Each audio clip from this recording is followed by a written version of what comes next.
free food, that we got something good. Or that church down the street is giving out stuff. What do you ever give? That's right. What do you ever give? That's right. And I'm so glad we did this show this week because giving is important. Yes, you know, and if I told my kids, I'm going to be dead and gone when some of my giving comes back. Yeah. My grandkids will receive it. My children's children will receive it. And you know what? And sometimes I get mad because they don't even deserve it. But you know, that goes in hand with, you don't know the day that person is having where they can be down and out, and you sitting there giving them a bag of groceries bring the uplifting in spirit. Where they just sit in there just joyful, joyful that somebody thought about me. Like who would have known that you knew I was suffering? Who would have known that? Well, come on, Christ knows. Christ knows, because I always wanted to be, when I was younger, I used to watch this movie that came on, the Millionaire. How the millionaire used to knock on the door. And you open the door and you said hello, and they said, today you've become a millionaire.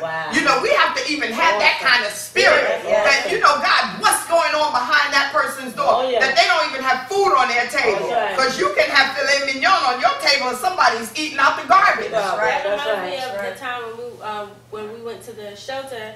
And we did when I taught the dance classes at the shelter, and I had the help of, you know, Deborah and Nikki and my mom.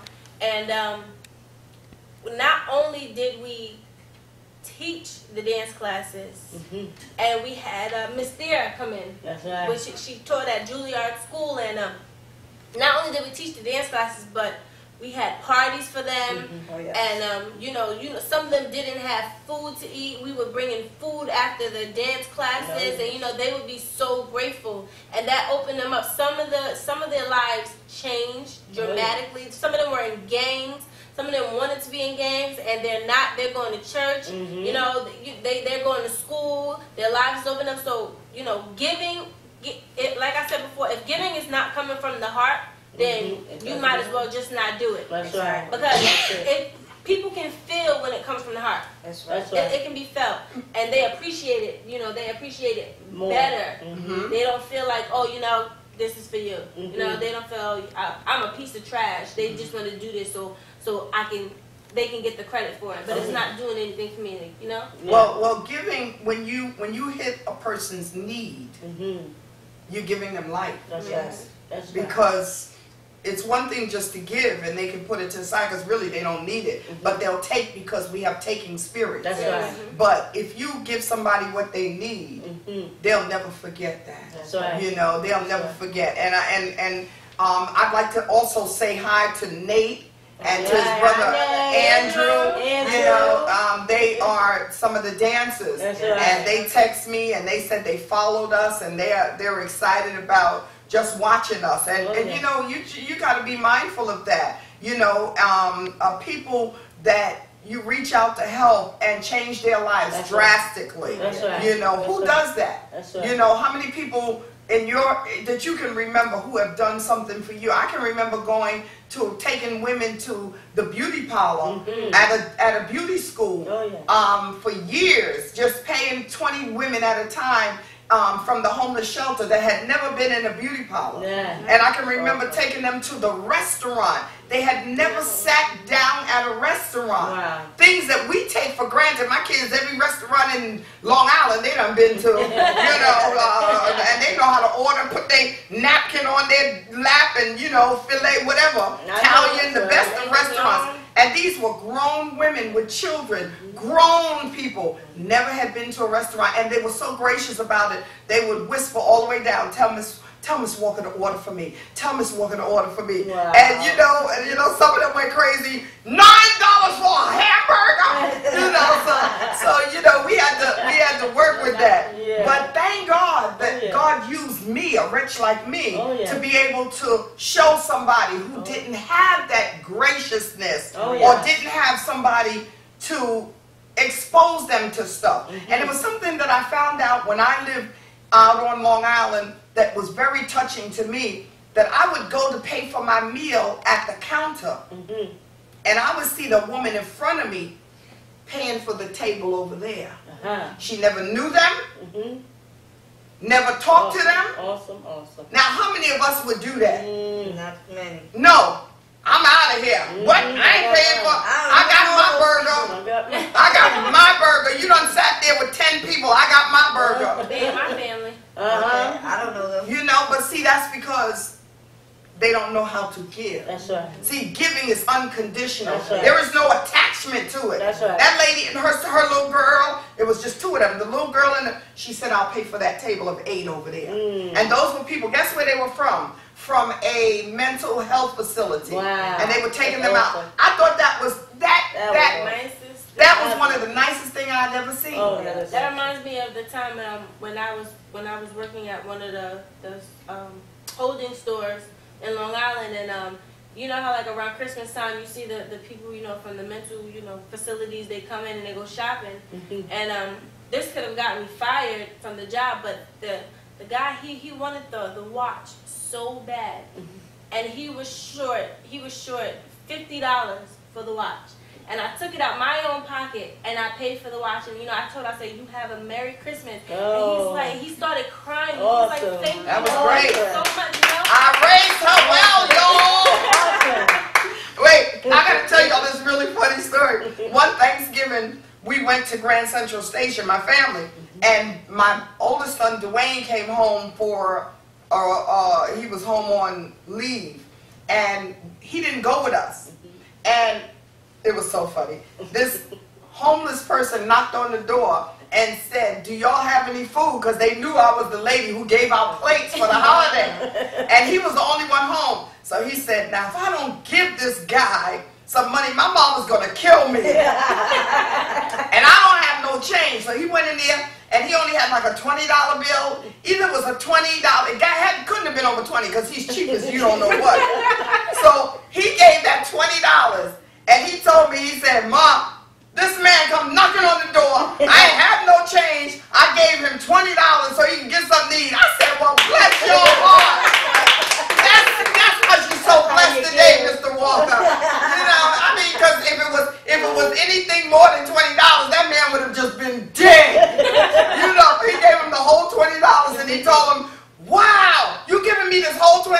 He's like, yeah, like take it and go ahead. I gotta close the door if I change my mind. Aunt Candy, she does that for the holidays. She, you know, for Thanksgiving or for Christmas, she makes a real big pot of rice and all the fixings to go with it. And those kids that didn't have their mother with them, like she helped out the girl downstairs from where she lived, that her mother died of cancer or AIDS, I don't remember what it was, but she didn't have anybody.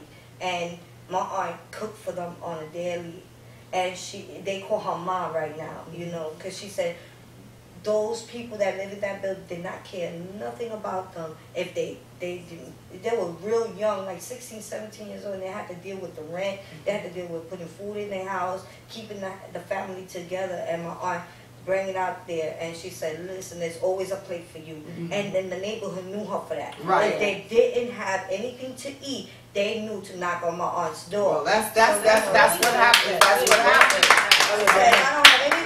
That's what happens with you know, with community people, outreach people. They find out who the person is that gives, and they know you, and they protect your house, they protect your family. You know, so let's just love one another. Let's get into a love fest. The holiday season is getting ready to come soon. You know, start now going to the dollar store or the family discount store and start saving up. You know, getting toothbrush, toothpaste, brushes, combs, doing those things. Don't think that because you live in your community that you are not connected with giving out. There's some young people in your community just came out of jail. Take them to church with you. You know, there's some people that lived in the shelter, that families in the shelter. We know one family that lived in the shelter, and we thought maybe they would move, but the mother don't want them out of the shelter. So these kids are growing up into the shelter. Take some cookies to the shelter. You know, and we're in another state now. So we're not in New York where we know the flow is. But we got people down in the area where we are. We can help them too. Knock on the door. If that house looks abandoned or that house looks scary, put some milk and juice and stuff on the step. Get in your car and keep it moving. We just want everybody to say, oh, come in and have food with us. You don't have to sit and eat up everything in that bag. That's right. Remember the basket we dropped on the lady's doorstep, and she didn't know how she was gonna have her Thanksgiving. Yeah. And we you know, knocked on her door, and she cried so bad because she said that she had just lost her job. She was getting ready to. She was like backed up on all of her bills. She didn't have money to buy her kids toys and stuff like that for Christmas. And we dropped that basket of food on her doorstep, and it was just such a relief for her. Well, I've been a recipient of that because I had families that just donated and just gave. This Christmas I had so much stuff that I left with the foster care agency.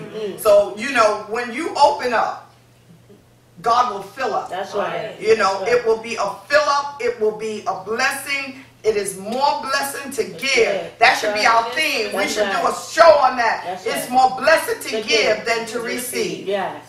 You know, there is no receiving out receive God. We were trying to do the balance and the weights. You know, listen, God is always going to be here. I don't care how much you give. You'll never give more than Him. That's right. So don't even think, well, see, I gave. No. That's right. No. That's right. Don't even go there. And the last thing I'd like to say, please, y'all, remember this. When you go to people's house when there's death in the family, stop eating the people's food. That's right. That's right. Yes, and don't wait there until the food comes and then eat and leave. That's right. Who does that? That's right. I can remember years ago when people would pass away and they would come and bring a plate of food, a pot of food, and feed the family. That's right. When the families are grieving now, they got to prepare food for the guests. Who are you people? That's right.